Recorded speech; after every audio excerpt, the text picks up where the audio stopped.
You're listening to the Love Unplugged podcast, episode 43. Today we are chatting all about nutrition.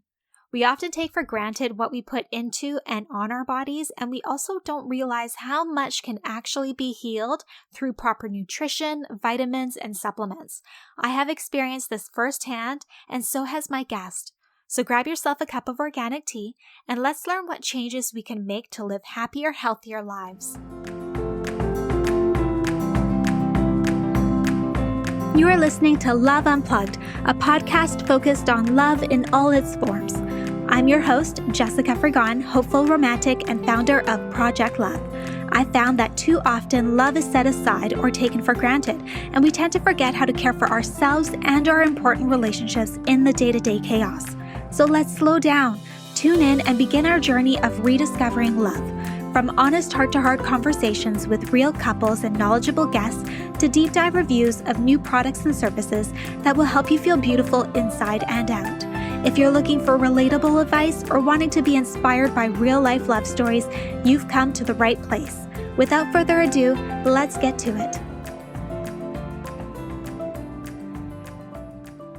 Hello, loves. Today I am joined by the lovely Carleen Karst, a nutritionist, author of several books, with the newest being This Kitchen is for Dancing, a speaker and founder of Omega nutrition brand Sealicious. But most importantly, she is a leading expert in nutrition and natural medicine who has learned through her own experience how to heal and how to live a healthier and happier life. So welcome, Carleen. I am so honored to have you as my guest, and I'm so excited to learn all about your story and your business. But before we start, for those that don't know you yet, I would love for you to share a little bit about who you are. Well, thank you, Jessica, and I appreciate this opportunity to actually sit down at morning with a coffee and just chat with somebody who feels like a friend. I love that about Instagram, so it was nice to connect with you, and I appreciate you having me on the show. Well, as you mentioned, and thank you for that nice intro. As you said, I am a wife. I am a mom to 3 kids, and nutritionist by training, but definitely wellness seeker and lover. I love all things healthy living. And, that's really kind of changed over the last 20 years. And I feel like society has really embraced natural health and wellness. And I am in my glory. And I love learning and love trying new things. And it's just an amazing time to be in this business. So I love it when you're passionate about it personally. Yes. And then you also get to mix that with business. I have actually always felt that. I graduated high school in 1995, which sounds scary. Graduated from high school, then went right to university and did my undergrad degree in nutrition. And so I've always felt since the beginning that I was able to take something that I studied, that I get paid to do, but I also love personally. And I do feel like that's the whole definition, but you hear that saying of when you love what you do, you'll never work a day in your life. Mm-hmm. And I really feel that way. Although, yes, it's work, I am so passionate about it, and I get so fired up and so excited just talking about nutrition and traveling around and speaking and doing all those things related to it. So it's been really fun. That's awesome. So let's start with this health journey. I know you share a little bit about it on your website, but what has been your personal experience with health? I mean, I feel like a lot of people who come to, make changes in their diet or go down a path of health and wellness usually come from a place of need. Tends to be if you're kind of bumping along doing the same thing, you don't really take too much time to check in with yourself and say like, how am I feeling? How's my digestion? How did I sleep last night? You just sort of take it for granted really until something happens. And then you really stop and you say, whoa, okay, why is this happening to me? And what am I going to do about it? I got to really take a serious look at what has happened to lead me to this place. And so I was that person back in my late teens, in my early 20s, when I started to not feel very well.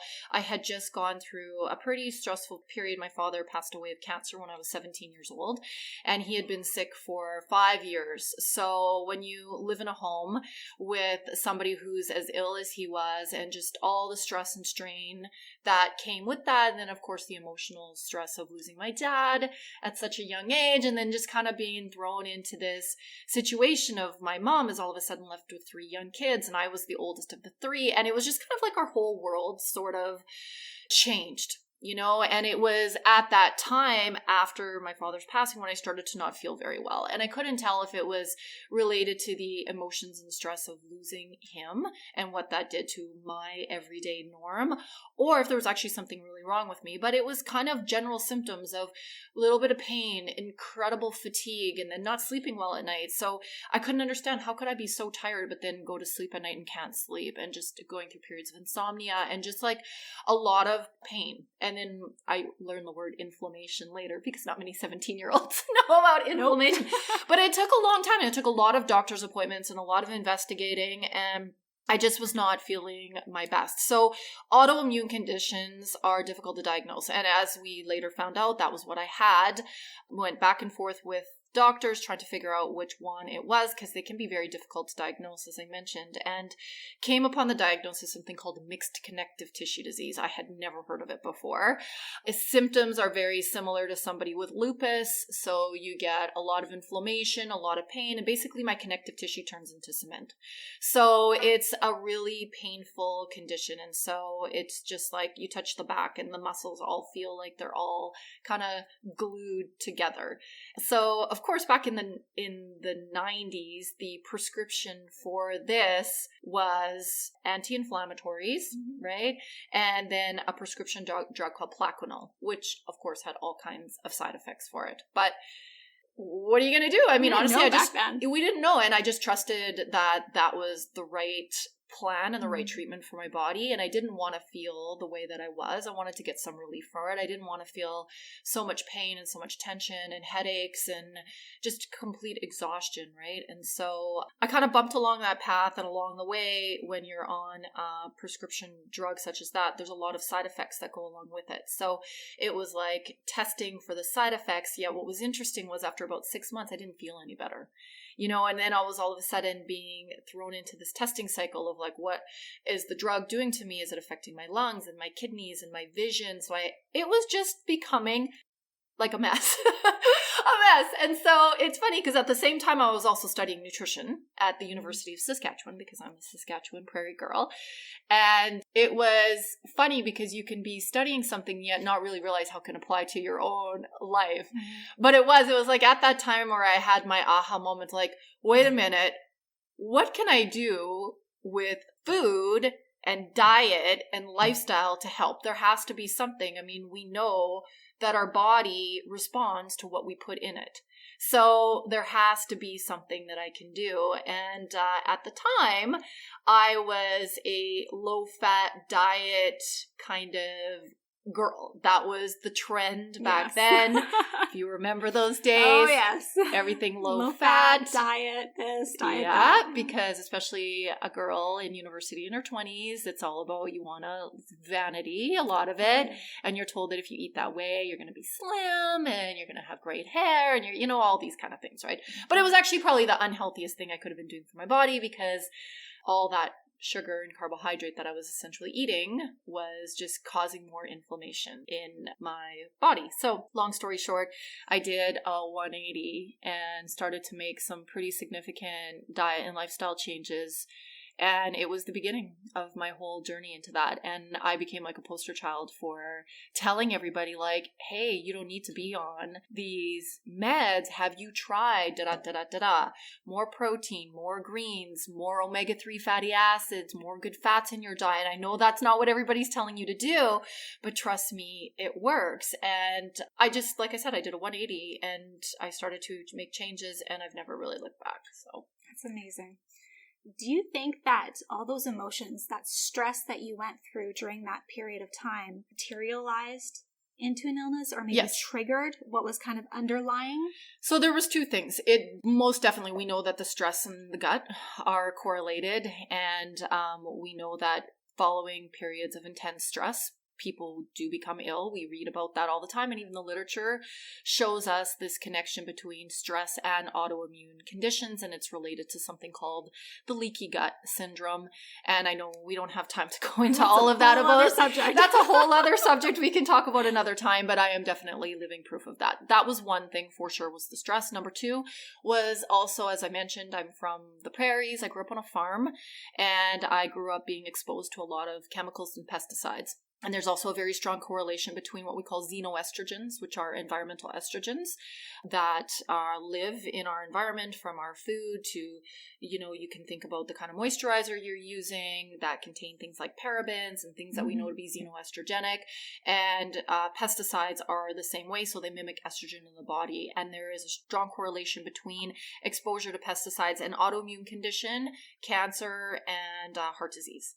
So I think it was a combination of those two things, the exposure to the pesticides my entire life. And think about, I was born in the 70s. I mean, we didn't know about not being outside when my dad was spraying, and people now, I mean, my brother is a farmer on our farm. If he is spraying, it's like masks, it's gloves, it's a whole suit to protect. And we can do so much more. We know so much more about helping our liver process chemicals and metabolize through some of these things that we're exposed to. We know so much more about our food and how to keep it cleaner. And I'm super careful with the skincare I use and the hair care. And so we know so much more now, but back then we did not. And so I believe it was a combination of those two things that created the autoimmune condition. So I want to talk about organic foods and then carnivore diet, because you mentioned good fats, but we'll save that to the end. I want to keep going through nutrition. When you started that, were you interested in nutrition? Very. So you've always been kind of interested in I always have been interested. I knew I wanted to study something. So when you're in high school, everyone's like, what are you going to do? What are you going to do? What are you going to do? It was funny. I wanted to be a teacher. So I started university in education. I was going to be a teacher. Then I didn't really like it that much. And then I was like, I want to do something in sciences. And back then, trust me, not many people were in the nutrition college. I think there was 30 or 40 people. It was very, very small. Now it's growing so much, which is amazing to see how many people are interested in nutrition. And there was an article, and I'll never forget this, in the Globe and Mail in 1995 that said nutrition will be one of the top 10 careers of the future. And so me being I've been reading the newspaper since I was a kid. I still do. It's kind of weird. But I was like, that's so interesting. The College of Pharmacy and Nutrition. Maybe I want to be a pharmacist. Maybe I want to study nutrition. So I went into that field and I loved it. I loved learning about the vitamin section of the class in particular was my favorite. And I wasn't sure how I was going to turn that into a job, but I knew that I loved it. And I literally just fell in love with learning everything about food and labels and packaging. And it was just so exciting. And I remember we had a guest speaker come into our 4th year class, and her name was Patricia Chewy. And she's, at the time she was from Saskatchewan, but she was living out here in Vancouver. Very successful private practice, media, dietitian. And I was like, I want to be like her one day. Right? It's crazy how that one person can spark something. She did. She changed the complete career trajectory that I was on, and she gave me something that I could hope to become. And I didn't know how I was going to get there, but I was like, I want to do what she does. And to this day, we're colleagues, we're friends, and I have told that story to her so many times because she didn't even know. She didn't even know who I was in the class, just some random student there. But she changed my whole life and the whole perception of what I wanted to do with my career and with my education. So it was amazing. So yes, I've always loved nutrition. Yeah, it's cool, right? That's awesome. Yeah. So when you started that health journey, you had that aha moment, okay, there's got to be something in nutrition and whatnot to help me with my symptoms and whatever I'm experiencing. What were the steps that you took? So the first thing that I did was, because I had learned how to research conditions and food treatments. That was what I did. And so when I looked up symptoms of, there wasn't anything on my particular autoimmune condition, but there was on rheumatoid arthritis. And there's a lot of similar overlapping symptoms that come, especially with the inflammation and the pain in the connective tissue. And so one of the things that I had found was a high healthy fat diet was really good because your fats kind of lubricate all your cells. Certain fatty acids that come from omega-3s are anti-inflammatory in the body. So that was something that I literally was eating hardly any fat at all. So that was the beginning. And what I did was I changed the kind of oil I was using in my cooking. And I started to use extra virgin olive oil, which, believe it or not, was not very common back then. It was more, not to use brand names, but those vegetable oil mixes sort of thing. So I changed the kind of oil I was using in my cooking. And then I started to supplement with fish oils. So these large kind of fish oil. The horse pills. The horse pills back in the day. So I started supplement those and something called borage oil. Yes. Yeah. So the two of those things was what I started to do. And it wasn't all of a sudden the next day I was cured. It was okay, 6 months later, my moment was, hey, I haven't been using Advil as often as I was before. I'm not noticing that I'm like feeling as much pain or feeling as much inflammation.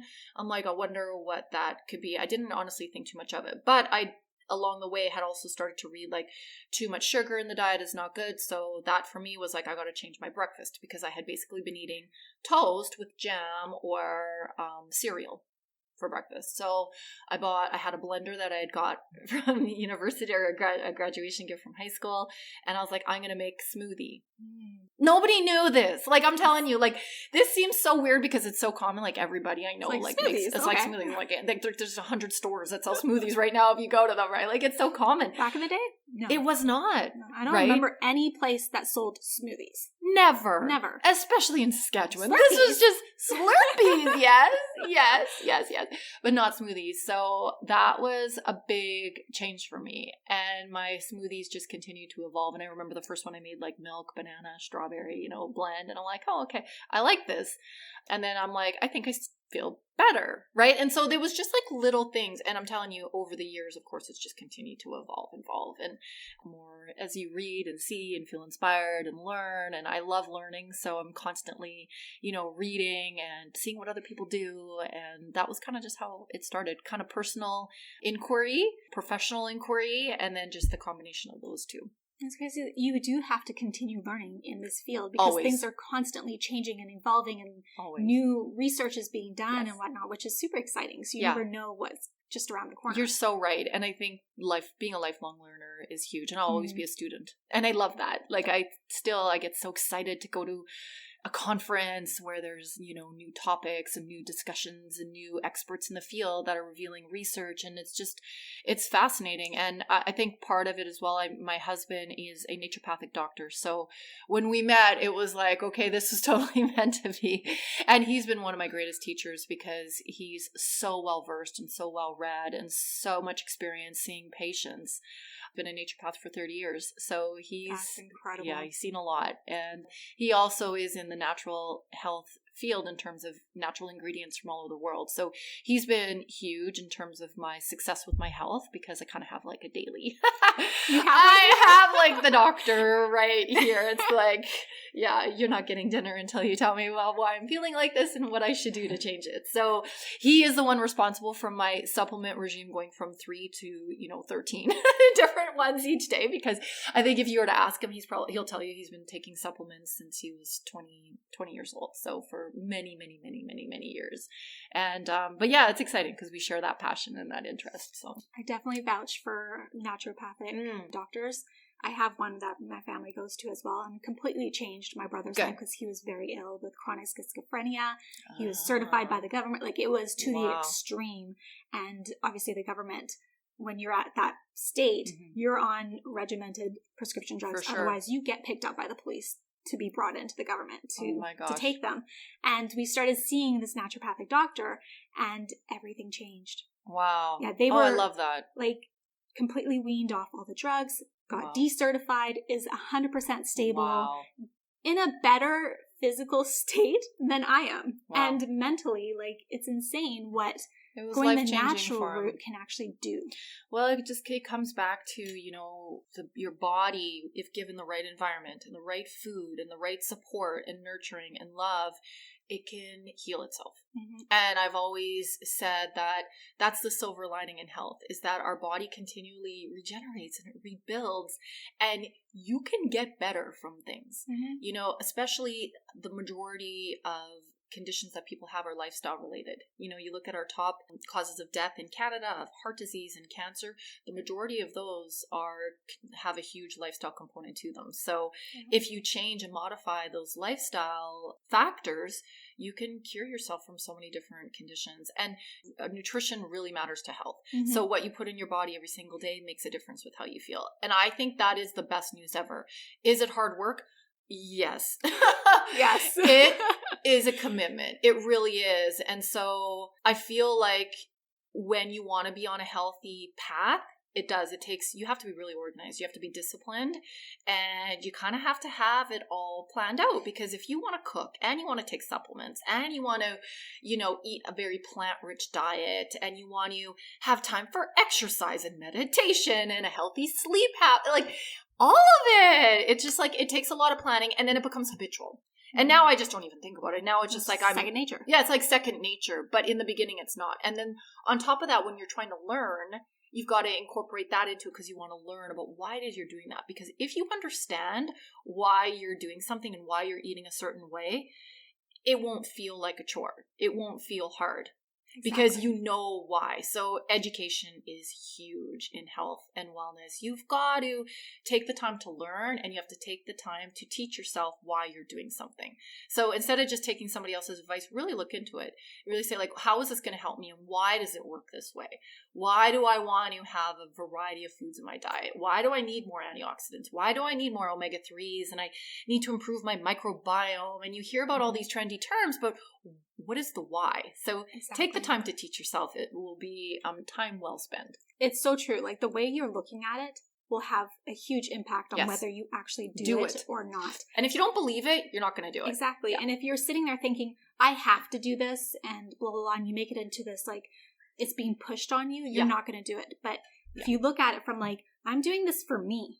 I want to feel good. Yeah. I want to reap the rewards and the benefits of doing this. Yes. It's because I care about myself, and I care about my body, and I want to do it for me. 100%. Right? Yes, absolutely. So we talked about healthy fats, which I know we're going to get into Celicious down the road, but I'm super intrigued by this carnivore diet that I'm hearing about, because it's healthy fats as long as you're getting the proper meats from, like, grass-fed, all those types of farms. Is that a good diet? Well, I haven't spent too much. Were you talking to my son, Mateo? He'll tell you he's my 9-year-old will tell you he's a carnivore. I don't like, when he was a little boy, he would say, I don't like veggie, Mom. I only like meat. In his cute little 2-year-old voice. He was so adorable watching this little boy love lamb chops of all things. But anyway, I haven't looked too much into the carnivore diet, but it's kind of stressful for people, because we've been, like, unloading the idea of a plant-based diet now for 3 years. Really, I would say, as, like, nutritionists and health professionals, we spend a lot of time trying to get people to eat more plants.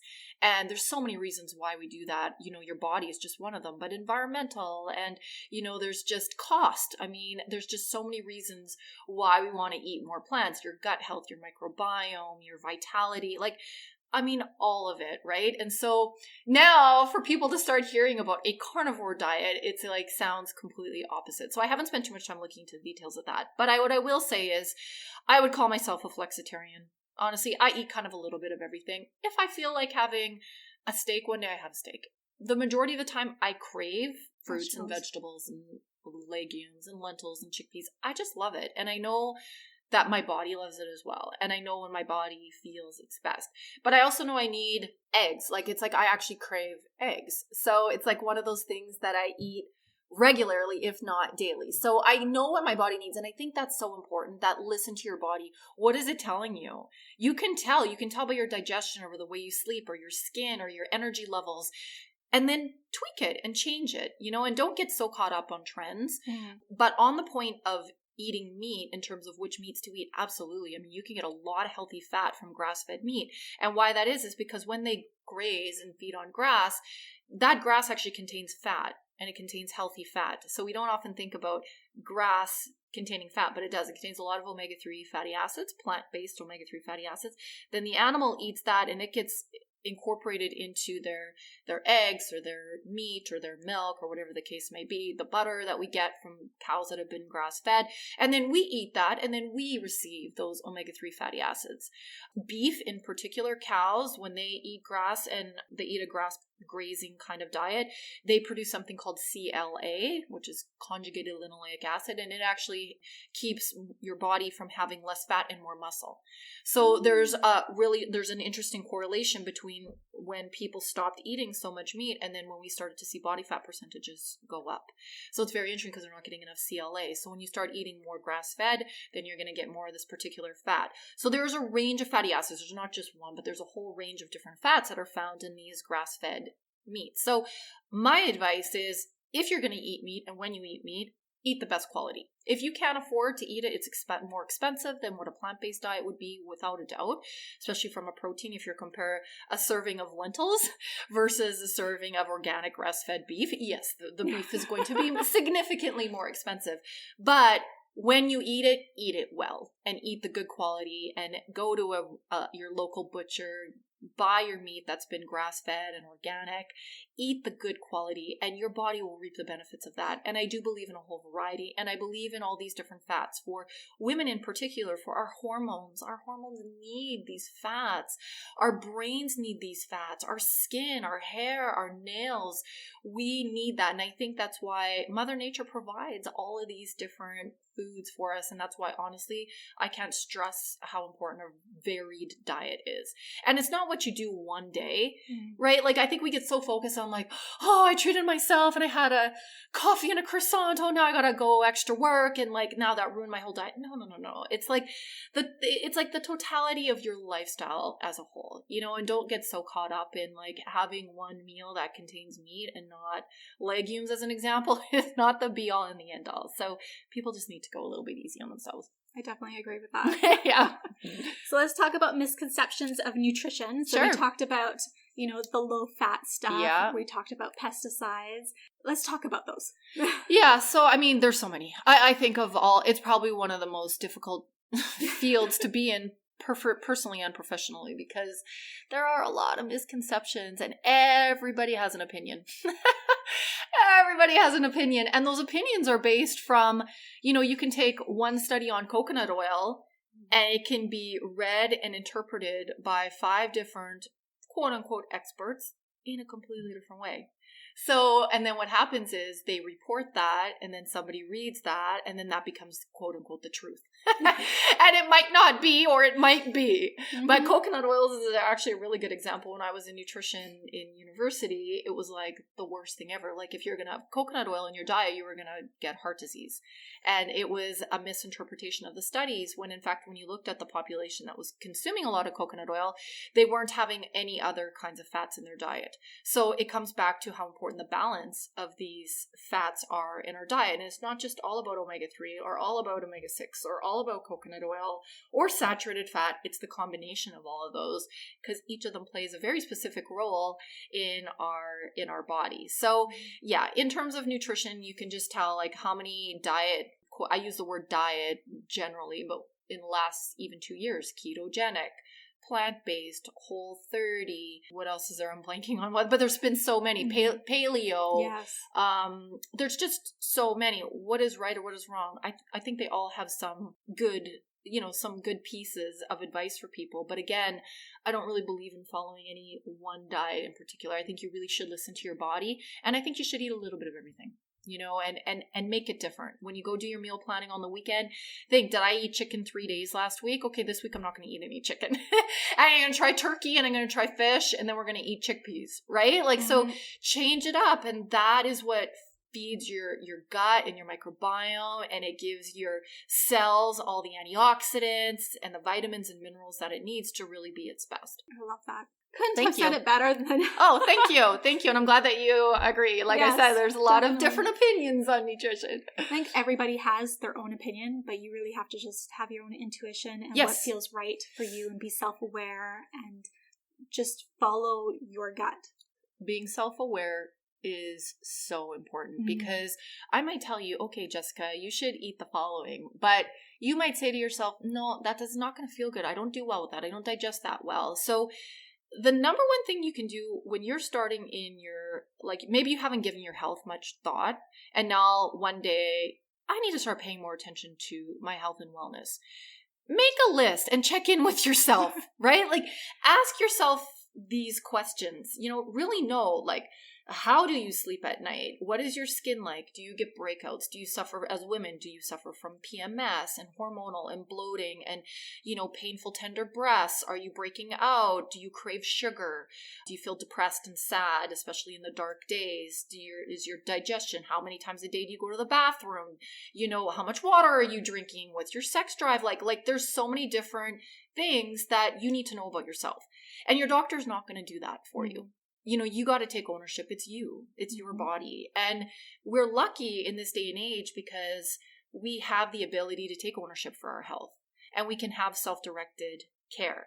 Whereas when I think back to what my parents did in the 60s and the 70s, there wasn't that knowledge there, and people just trusted their doctor. And trusting your doctor is a great thing, and you should have a health care professional that you love and you trust and you can share your health with, and you feel like they're going to be an advocate for you, but nobody's going to do it for you. So you've got to be the one to know, how do you feel, and why is that important?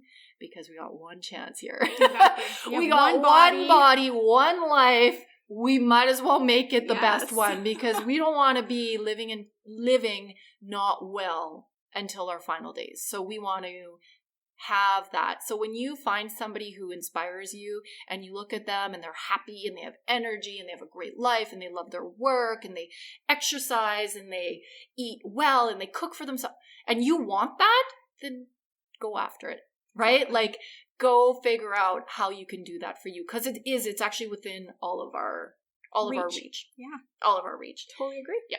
For us in the West Coast, because I want to get specific, because we need a lot more vitamin D here, for sure. What vitamins and supplements do you think are kind of staples that you should always have? Good question. If you go to the store, you'll see there's like 200-300 options. So it can be very overwhelming, because obviously you're not going to take every one of those. But I would say that we have foundational nutrients. And when I say foundation, they kind of build up your body's cell membrane and the gut, and the brain. So it's kind of like these systems in the body that require certain nutrients that maybe we're not getting enough of in our diet. They're what we call essential nutrients that our body needs them but can't make them, so we have to get them from our food. But we know our food supply is in short supply, for example, minerals, because of our agriculture practices and depletion of minerals in our soil. So that might be one of the arguments for eating organic fruits and vegetables, might be.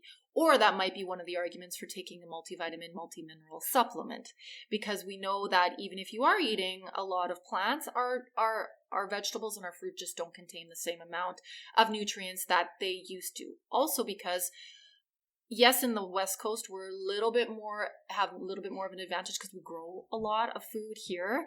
And so if you can see a sign in the grocery store that says local, buy it, rather than the one that is coming from Ecuador or Australia or New Zealand, because it's picked early, it's sent during transport, it loses a lot of its nutrition in that time. So you're not going to get the same level of vitamins and minerals and enzymes and antioxidants. So there is such a strong argument. I'm a huge believer in buying local when you can. And because you wanted to get specific to the West Coast, I can say this because we're very fortunate to have a lot of local produce here, a lot of local fish and seafood and beef and chicken and, fruits and vegetables, a lot of local produce here. So buy it, enjoy it, and just you will reap the benefits from that. So with that in mind, though, we might want to take a multivitamin, multimineral. Second to that would be omega-3 fatty acids, because we just do not get enough of them in our food, but our body needs them. So supplementing with omega-3s, at least 1,000 milligrams of EPA and DHA, which are 2 omega-3s, and we can talk more about that. That would be number 2. And then number 3, I would say vitamin D3. Again, we don't get vitamin D3 in our diet, so our body relies on the sunlight to convert and into the active form of vitamin D, which is vitamin D3. Anybody living in Canada is going to be deficient in vitamin D3, especially during the winter months. And then there's even an argument we're deficient all year, because as soon as the sun comes out, we have been taught and told to cover up and slather sunscreens and hats and long shirts because we want to protect against skin cancer. Very good argument. However, when you do that, your skin cannot manufacture vitamin D3. So we are chronically deprived of vitamin D3. You can get your vitamin D3 levels tested. Some people are absorb well and convert well and hold on to their vitamin D3. Say you went on a nice vacation, that could get you through for the whole winter, but some people not. So you got to ask for this, but you should get your vitamin D3 levels checked. I think it's good practice for people to get it checked. And it's a blood test and you can get it checked and then but in order to safeguard, there's a minimum recommendation of about 800 IUs of vitamin D3. So you want to make sure that every baby, kid, and adult is supplementing with at least the minimum recommendation from Health Canada of vitamin D3. Okay. So on that, how do we get the most out of the whole foods that we're eating so that we don't have to add a whole other whack of vitamins onto our plate so that feels like a meal itself? Yeah, it can, especially when you look at the handfuls, right? That's of vitamins and supplements. Yeah. So good question. I mean, I think it's very specific to the person. I feel like everybody should take those foundational nutrients. And then from there, it depends on how you're feeling. If overall you feel really well, you have good energy, you would call yourself a healthy person, you probably don't need anything else. If you're somebody like me and I will live with an autoimmune condition my whole life, even though I control it with lifestyle 100%, I need to do more. I take turmeric extract and I take a lot of it because curcuminoids are very anti-inflammatory. So I take a lot of curcumin. I also take other nutrients to help with some adrenal issues that I've had. So adrenal glands are your stress organ, and I've burnt mine out more than once over the course of the last 12 years in doing this life. There are pros and cons to being an overachiever. Yes. And juggling a lot of different things. And so you women need to nurture and love their adrenal glands, because let me tell you, when they become exhausted, it is hard to climb back up. So every day I take certain nutrients to help support my adrenal glands and also that gut connection with it. So it really just depends. Maybe you're somebody who suffers severe PMS, so you're going to want to take supplements that help to support healthy hormone balance. So maybe you work in an environment where there's a lot of toxins and you're a hairdresser or a bus driver, or you really want to support your liver with its ability to process through some of these chemicals. So I do believe it's really dependent on who you are. If it's general health and wellness, you're probably fine with those 3 foundational nutrients. If you have a specific health concern, then you're going to want to tailor your needs to that in addition to those foundational nutrients. So you talked about adrenals. So yeah. I'm an overachiever, go-getter, go. Obviously, yes, I can tell. Yeah. That's just how I thrive. A side hustle, and yeah. I've obviously experienced adrenal burnout, and I'm on an adrenal supplement that helps. I don't know what's in it. I don't know anything about it. My naturopathic doctor just gives it to me, and I mean, I'm still functioning. I'm still going, so obviously it's helping. But what exactly do you take to help support your adrenals? So there's a number of different things. So it depends on which stage your adrenals are at. So your adrenal glands have a number of different roles in the body. And again, it's kind of like the gut-stress connection. We would need the whole hour to really get into it. But in summary, your adrenals help your body control stress. And they also metabolize blood sugar. That's one of the biggest things that they do. So one of the things, in order to support them and not make them work so hard to kind of stabilize your blood sugar through the day, is giving yourself enough protein. So this is when I suffered from adrenal fatigue. My oldest son was about 1.5 years old, and I went back to work when he was 3 months, and I was literally getting no sleep because my first son did not sleep for the first year of his life, and I was just so depleted and so deprived on so many levels. Like emotionally, I suffered some postpartum depression. It was an extremely difficult, low period in my life, which was stressful for me because it was supposed to be the happiest because I was a new mom. And so I felt all this mother guilt, and I literally wore myself out. And my husband ordered a saliva test to check my cortisol levels, and it came back that I had all these hormonal imbalances, low estrogen, low progesterone, low testosterone, low adrenal function. It was low. So no wonder I felt low. Anyway, so I got on an adrenal rebuilding program, and that was when I got really disciplined with having protein, 20 grams of protein first thing in the morning at breakfast, because then that takes the pressure off the adrenal glands, because in the morning your adrenal glands are busy giving you a boost to get up and go and do your day. They pump out cortisol so that you feel when you wake up, you like are able to go ahead with your day. If you're not producing cortisol in the morning, you're going to struggle getting out of bed, and you're going to feel very low energy, and you're going to feel very, very fatigued in the morning. So supporting your adrenals with protein many times a day is important. So I became very disciplined with that. Second of all, our adrenal glands burn a lot of antioxidants. So the more antioxidants you can give your body, more vitamin C, all the antioxidants, astaxanthin. I just went on a really heavy antioxidant plan, supplementing with a lot of antioxidants to really support those adrenal glands. More B vitamins, because B vitamins help stabilize and metabolize hormones. They also produce energy. They're kind of like your electrical wiring in your body, and they produce something called ATP, which is your body's source of energy. So B vitamins are amazing. So I started to take those. And then I actually started to take, as you mentioned, like an actual Cortrex product that actually contain adrenal glandulars to help rebuild my adrenal glands. So those were some of the things that I did in addition. And then the biggest thing with adrenal glands, you got to sleep. And you got to rest. And I had to stop doing a lot. And I started to say no. And I started to put up a lot of boundaries because I had no choice. And you can't burn the candle at both ends. And I started to go to bed at 9 o'clock. Whereas before, because I was a new mom and I used to be so excited when my son would go to bed at night, because I'd be like, oh, adulting. Now I can adult. Me time.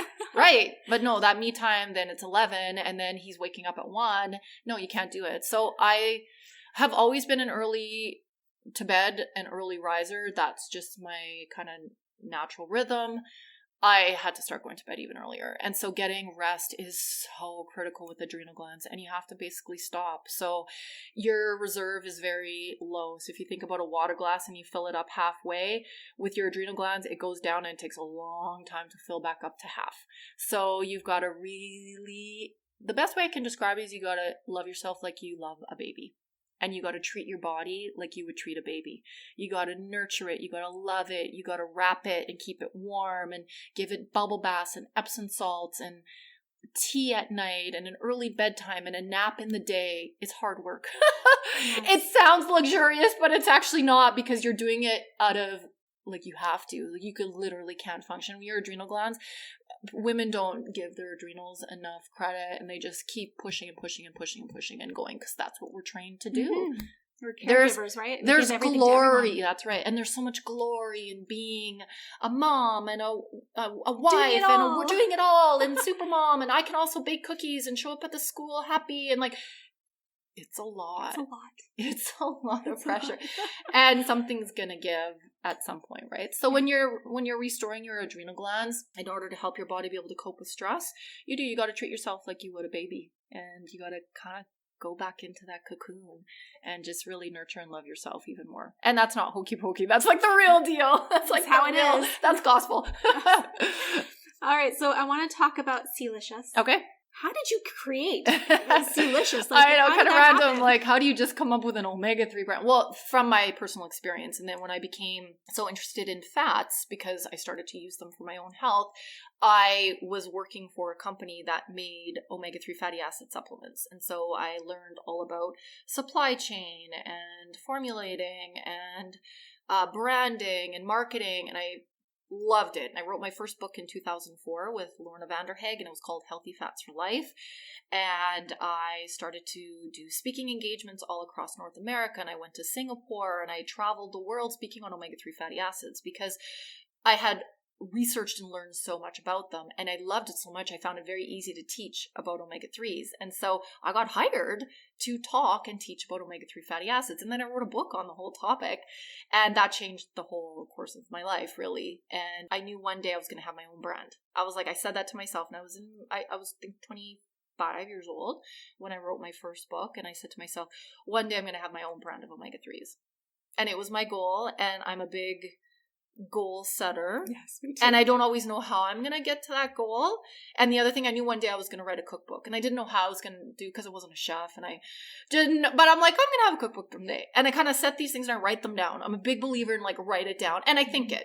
And then I try to find people who are really good at those things. And I learn. And I'm not shy to tell them, I'm obsessed with you. I want to be just like you.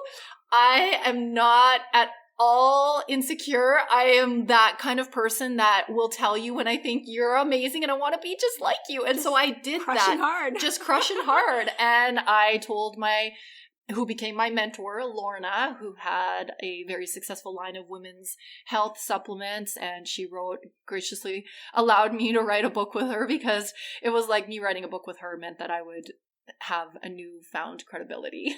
And I'm like, please teach me how to do this. Like, I want to do this. And I took probably I would say 10 years from that time when I was like, I'm going to have my own brand one day, to actually having it happen was 10 years. And because in the time I had to work, I mean, I had no money. I was like 25 years old. I just finished university, and like, you know, I mean, I wasn't married. I didn't have a family. And so sometimes you can have a dream and have a goal without knowing how you're going to put it into place. And it doesn't mean that if you have that dream, it doesn't have to happen that year. Yeah. Like, it can happen, like I said, 10 years later was when I made it happen. But I kept thinking about it. And then I made certain career decisions. So then I worked for a company called Nature's Way. And they were based out of Utah in the United States. And so I traveled back and forth from Saskatoon to Utah.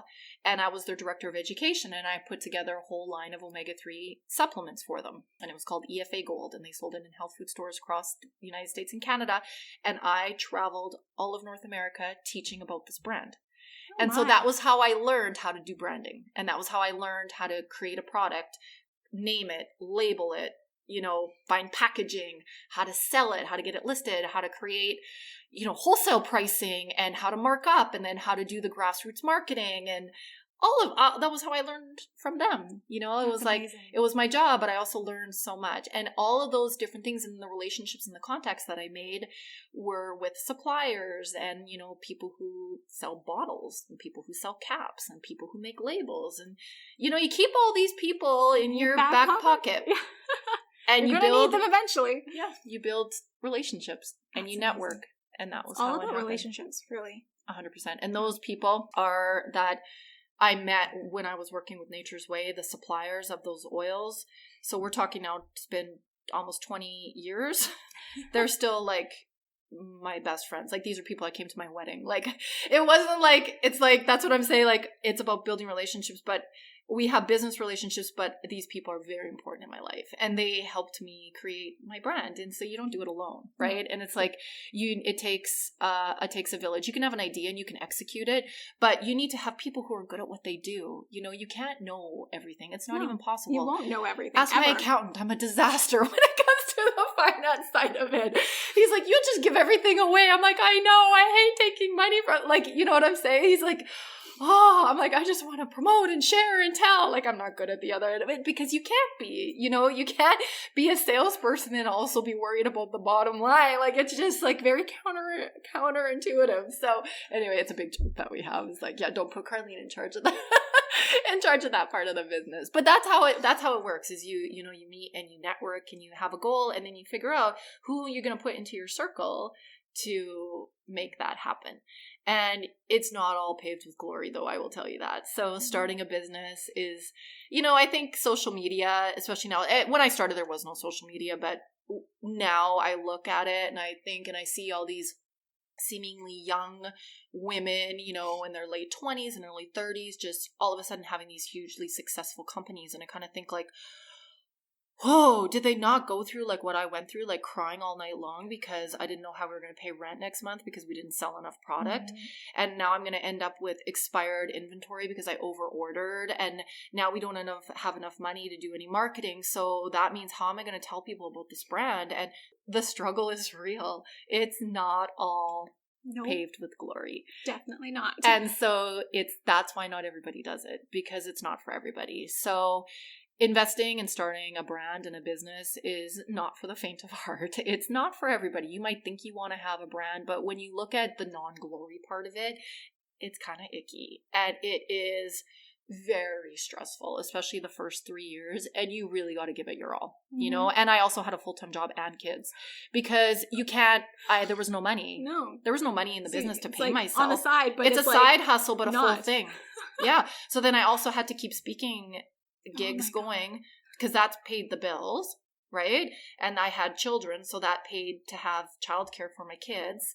And then my husband also had multiple jobs, right? Like, so everybody I would say most people who end up with a successful company have had side hustles and done other things while they're growing that. Mm-hmm. Very few people have the financial backing to just sort of like quit everything else and just do. And if you do have that, that's amazing, because it will make things a little bit easier. It's still very, very hard road.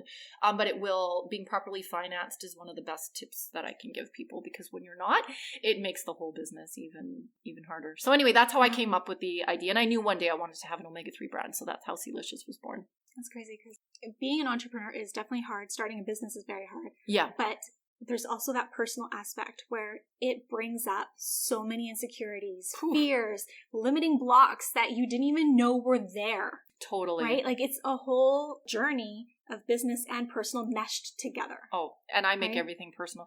So my husband, so Gaetan always says to me, he's like, your biggest problem is you can't compartmentalize. So he can handle a lot because he puts everything in boxes in his brain, right? So he's got the box for the family, the box for his business, the box for his patient, the box for his this, like he has multiple things going on. And I'm always like, I don't know how you do all that and stay so calm. And he's like, never stressed out, right? Honestly, if he is, he doesn't show it. This is me. I'm like, if the kids are stressing me out, then everything in my business life is all falling apart. And it's like, I'm not good at, like, I'm getting better. I'm learning, right? Like, I've been learning how to cope, because it's not good for my mental health to let a problem in one area meld into every facet of my life. Because in a business, it brings up all kinds of insecurities.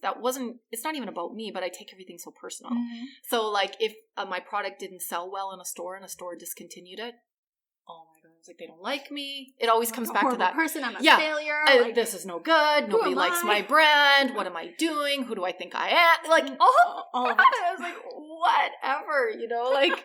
So anyway, these are all like real things, and it's a work in progress. Mm-hmm. And I think how I've been able to keep going is that I'm open to learning, and I'm open to getting better, and I'm really aware. I'm really self-aware. I know what I'm good at. I know what I'm not good at. I know what my insecurities are, and I'm trying to work at it. And I also now always remind myself I am enough. Mm-hmm. Right? Like, it's good enough. It's okay. Exactly. Like, maybe I wanted the book to sell this many copies and it didn't sell that many copies. It's not a personal reflection of a failure on my part. It's okay. It was still great. Yeah. Right? So you also have to adjust those expectations too. So there's a lot to learn there's a lot to learn in business. There's not things that you learn in school either. Definitely not. It's all experience. It's experience, yeah. So with Sealicious, I want to talk about omega-3s and 6 and 9. I don't know. 3, 6, 9 I hear sometimes. Yep. What is all this? Which ones are good? Which ones are bad? So that's the terminology that is, the term omega, it references, it's very scientific, but it references where on the double bond structure, or where on the carbon structure does the double bond exist. And in omega-3, it's on the 3 position. The 6, it's the 6, and the 9 is the 9. Really, for most people, they don't need to know that. They just need to know that, in generally speaking, if I can generalize this, omega-3s and 6s are essential. So that, as I had referenced, means our body needs them, but it can't make them. So it has to get them from our food or from supplementation. Omega-9s are healthy fats. Omega-9s are found in things like avocados, nuts and seeds, olives, olive oil. That's where we get omega-9s. You are not going to get ill or die if you don't have omega-9s. Your body can actually produce those from other fats within your body. So although they're good to have in your diet, which we want, they're not considered essential like the 3s and the 6s are. In our diet, we get a lot of omega-6 fatty acids, because omega-6s, there are a few different kinds, but our diets tend to be very rich in omega-6 fatty acids because we use a lot of vegetable oils in packaged and processed food. And the majority of North Americans eat a lot of packaged and processed food. Mm-hmm. So they're getting a lot of omega-6 fatty acids from baked goods and from, packaged cereals and cereal bars and, you name it. Every time you look at a package, you can actually see how much omega-6 is in there, and it will tell you. So we get a lot of omega-6s in the diet. And what the problem with that is, they tend to cause inflammation. So they shift your balance of your fatty acid in your body to more heavy on the omega-6 side. So when we hear people have inflammatory conditions, well, it's no wonder. I mean, everything has an inflammatory component to it, whether you look at your gut or your brain or your heart or your skin or whatever it is, there's inflammation linked to all of it. And that inflammation is coming a large part from the kind of fat that we're eating in our diet. Same with meat. Most meat the animals have been fed corn and grain. those have tons of omega-6s in them. So we're going to get a lot of omega-6 from the meat. And so it's dietary related primarily. The omega-3s we don't get enough of. So this has been one of the movements, I believe, with eating. Yeah, we talk about eating a plant-based diet for the microbiome, but we also need more plants to get more healthy fats as well. So, and those greens are incredibly good for you in terms of reducing inflammation. And then we also know those omega-3 fatty acids come from fish. So fatty fish, so cold, deep water fatty fish like cod and halibut and salmon, those contain these rich omega-3 sardines, anchovies, mackerels, things that people are not eating on a regular basis. Yeah, anchovies? Yeah, exactly. But wow, are they good for you? Yeah, so take your supplements instead. But that's one of the reasons why we have this imbalance. So what we're doing with supplements is trying to bring the balance back. And when people increase their amount of omega-3 in their diet or from supplement, they start to reduce symptoms of inflammation. And it creates a cell membrane structure in the body that's very fluid and flexible, and you can absorb nutrients so much better, and you keep toxins out of the cell, and just tremendous benefit for brain health. If we think about our brain is made of omega-3 fatty acids, that's what it's made from. So the more you can get in your diet, overall, the better your health will be. Gotcha. Now, I want to talk about, before we get into the end of this, I want to just touch on this because you're very much like me. I feel like I'm like looking in a mirror right now, goal setting, go, go, go, and like all that type of stuff. You have, a very successful business. You have children. Yes. That's a handful right there. Sometimes they win. Sometimes they win. Sometimes I feel like I can't fight the fight anymore. I succumb to you. Yeah. You're an author, which is ridiculous. How do you juggle all that? Like, what does that look like for you? What does harmony look like for you in your life? Also, nurturing the relationship with yourself and the one that you have with your husband, because he's busy as well. Mm-hmm. There is not one answer to that question. And when I hear you say that, I don't actually believe kind of that I actually do that the way I would like to. I think that there's so many things that I'm still working on getting better at.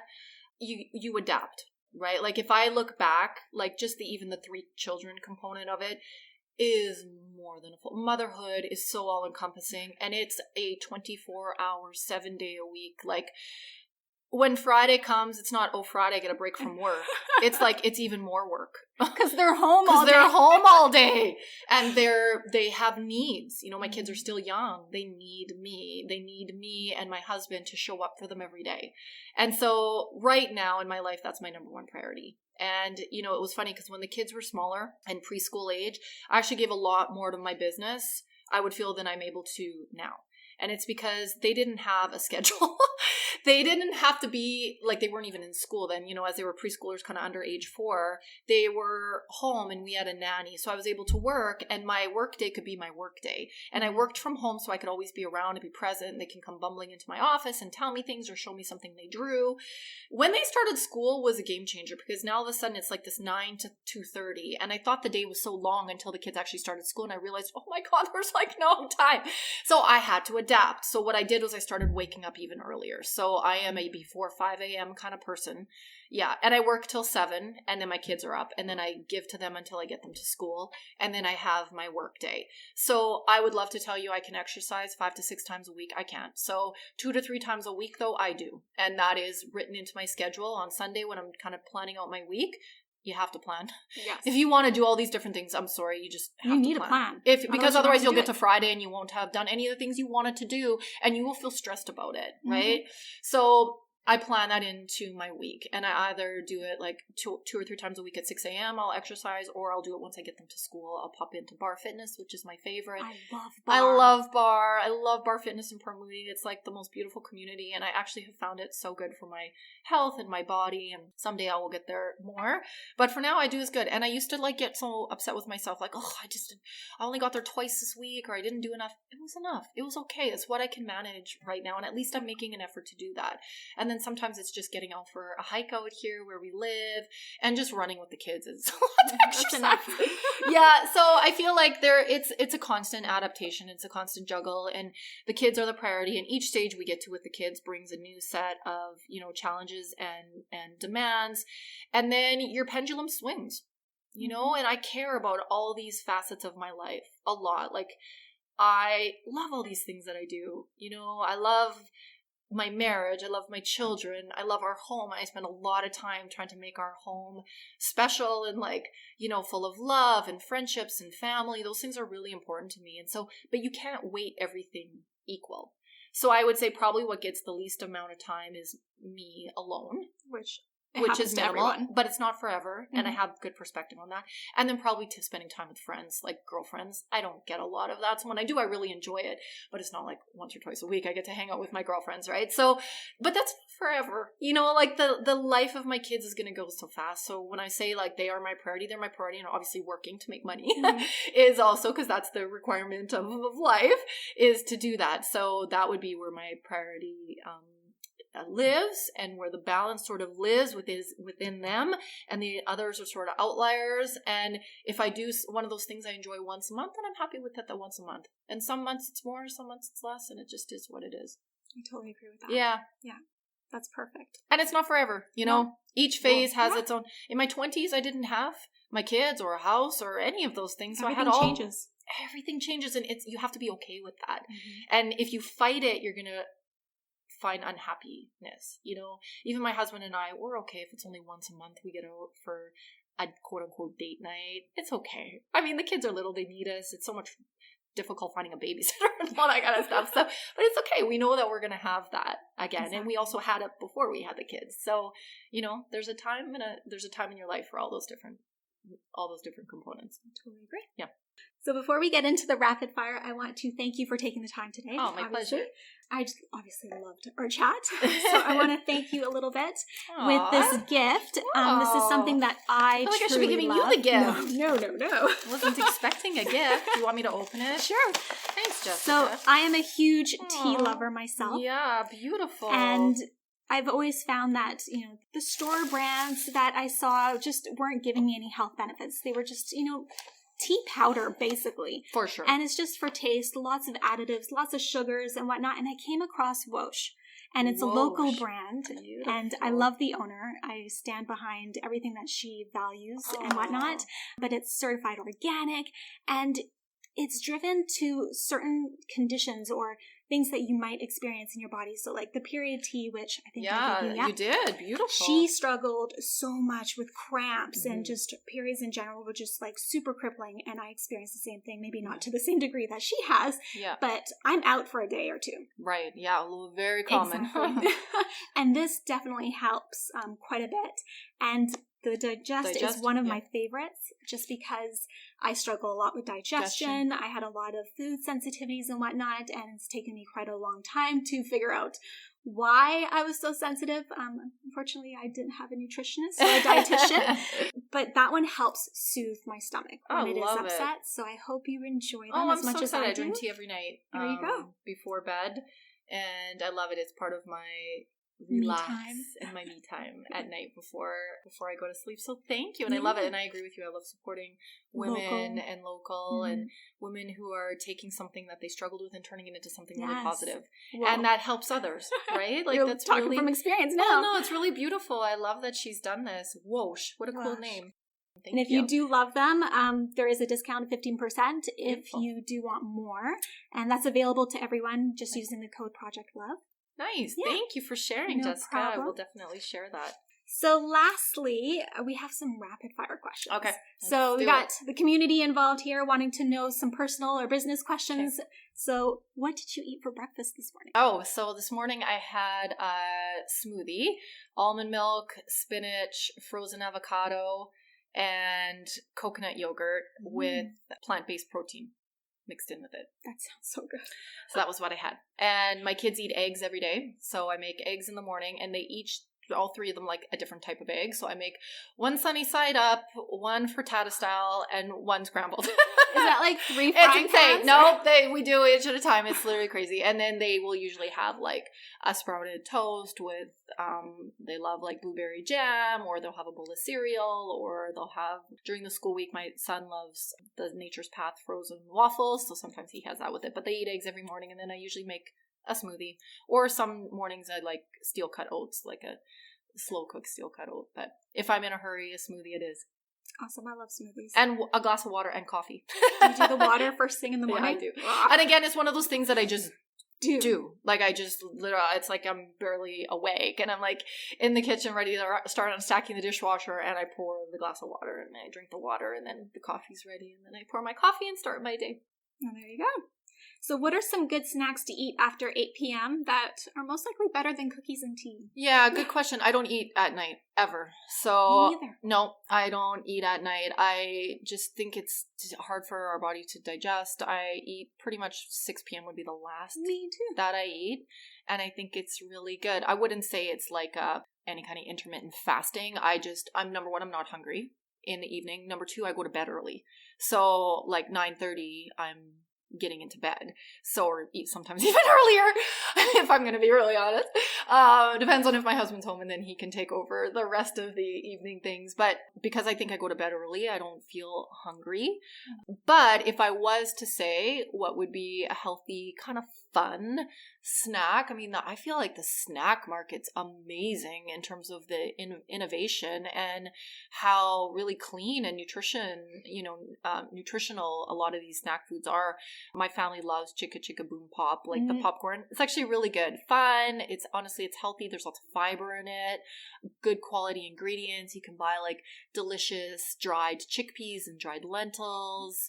Yeah. My kids, like if they're going to have a snack in the evening, especially with my boys, they do a lot of sports. They kind of always feel like carbs. So again, it'll be like more like breakfasty kind of foods for them. Like they love toaster waffles. I'll make waffles on the weekend, save them, freeze them. They like popping those in the toaster or toast. My kids also like bananas with like a peanut butter on top of them. Greek yogurt, something with protein, minimal sugar in the evening for sure. You don't want to be eating too much sugar before you're trying to go to bed. So something with some protein and some fiber. Apples with nut butter, hard cheese, healthy multigrain crackers. Those Mary's organic crackers are great. Yeah. So if you are going to snack, drink plenty of water, drink tea. But I do recommend people for trying to change a couple of those habits. Going to bed earlier is good for everybody. Honestly, most of us are working. We got to get up early. So closing off a little bit early is good. And then eating less in the evening. Yeah. Awesome. Make it a Saturday night thing that you eat. Perfect. What is your go-to treat? Your favorite treat? Oh, wine. Yes. That is for sure. Do you accompany that with anything? Cheese. Yeah, cheese. Mine's olives. And I love olives. I love olives and I love cheese, and probably I love a Mediterranean kind of diet. So the olives, good quality cheese, glass of wine, that's like comfort to me. Yeah, like I don't really crave sugar or sweets. If I do have chocolate, it's usually, I like dark chocolate and I actually like it. I hate milk chocolate. Yeah, it doesn't taste good to me anymore. And I think it's been so many years since I've really eaten a milk chocolate that now if I do have it, it just tastes like sugar, and I honestly almost get a headache from it. So I would say like a piece of dark chocolate, but again, I don't crave any of that in the evening. But if we have friends over, it would be more like, I know what I also really love. I love dips. Like I love cashew dip and hummus, and like I'm a dip kind of person. Like I like crackers and dip or vegetables in a dip. Like I like that kind of thing. Yeah. All right, last one. What is your favorite show to watch? Whether it's a cooking show or just something on Netflix or something. Yeah, good question. I love all cooking shows. I love Jamie Oliver. He's amazing. I love the words he uses, like gorgeous, and just like he just has he has the best descriptive words with cooking. So he is, when I see he's on, I always get excited about that. I love Working Moms on CBC. It's a funny show and very raw, very candid, Canadian produced and filmed out of Toronto about the struggles of being a working mom. And it is legitimately funny. I love it. So that would be one of my, and Schitt's Creek. I've also goodness, yes. I die. Like I literally die. So perfect. It's so perfect. It's just the funniest show. And then recently I binge watched over the Christmas holidays, The Crown, and which was fascinating. And I also binge watched The Morning Show on Apple TV, Jennifer Aniston and Steve Carell. Now it makes it sound like I watch a lot of TV, and I don't even watch that much TV, but I go through phases. So yeah, those are really great. Definitely. So if anyone wants to learn more about you, where can they connect with you? Okay, so you can follow me on social, primarily Instagram and Facebook, just at my handle, Carlene Karst. I have a website that's in construction. The ever-evolving project of a website. Like, it's a lot of work. It is a lot of work. Yeah, it's a lot of work. And it's like you have to keep it up, and then within 3-4 years it's like obsolete and you're like revamping the whole thing. So I'm in that stage again, but pretty much you'll see me every day sharing on social, a little bit of food, cooking, family, all that. Awesome. Well, thank you so much, Carlene, for sharing your personal health journey and giving us some wonderful advice on how we can get the most nutrients from our diets. Well, thanks, Jessica. I'm Jessica, and thanks for tuning in today to Love Unplugged, the podcast. If there are any questions or topics you'd love answered on the show, head on over to www.projectloveco.com and share your request with me. If you haven't yet, go to iTunes and subscribe, rate, and review this podcast and share it with a loved one. Your feedback means the world to me, and the community we've created is what fuels our discussions here. After all, this is all for you. Join me next time for another unplugged conversation.